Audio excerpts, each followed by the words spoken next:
What could be one of the most significant car recalls since the Ford Pinto, and a major alert for everyone on the roads. The U.S. government says millions of Jeeps are at risk of catching on fire in rear-end crashes.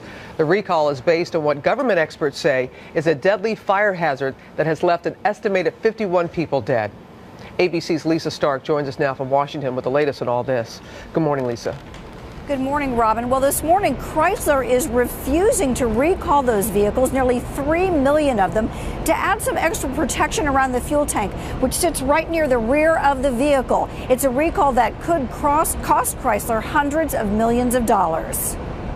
At least 51 people have died in fiery crashes involving the older model Jeeps, according to the government, which says the problem is the fuel tank sits behind the rear axle and slightly below the bumper, vulnerable to puncture.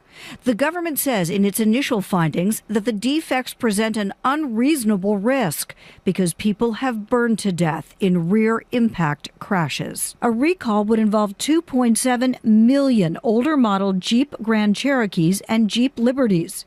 These crash tests done by engineering students show the danger, simulated fuel spilling from the Grand Cherokee. Chrysler claims the tests were too severe.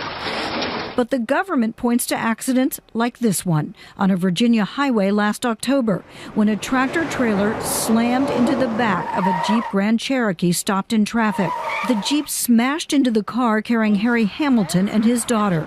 Hamilton was able to rescue an 18-year-old from the burning Jeep, but not two others. The fire spread too quickly. And then it just roared. It all happened in probably 20-25 seconds. This morning, Chrysler insists that the vehicles are safe and are not defective, and no recall is necessary. The bottom line is dollars. This recall will cost Chrysler $300 million to do, but that's a small price to pay to save the lives of kids who are dying in fire crashes in Jeeps.